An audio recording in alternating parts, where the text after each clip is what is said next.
কর্মফল, তুমি যা কর্মকাণ্ড করছো তোমার কর্মফল তুমি এই কলিকালেই পাবে। সময় লাগবে বাবা। হ্যাঁ, আজকের ওকে মেরেছে, সাজারা কি করছে দুষ্কৃতীরা? খুব সুন্দর ঘুপটি মেরে বসে আছে। বাবা সময় একদিন তোরও আসবে।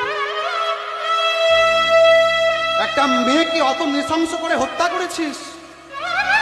ভগবান দেখেন, ওরে ওরে মূর্খর দল, যিনি জানার মালিক, যিনি করার মালিক, তিনি ঠিক করবেন।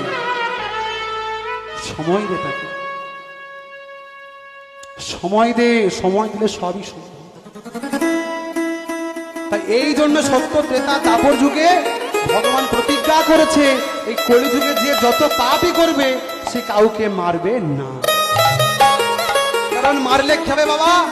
যদি ভগবান ছুটে তাকে মারে তাহলে কি হবে? সে তো স্বর্গে চলে যাবে। মনে করুন আমি যদি কাউকে যদি খুনও করে ফেলি, ভগবান ছুটে আসবে না, কারণ পাপ করছে করুক। হ্যাঁ, ওর পাপ তো জমা হচ্ছে, ঠিক সময় ঠিক দিন এসে তোমার বিচারটা করে দিয়ে চলে যাবে।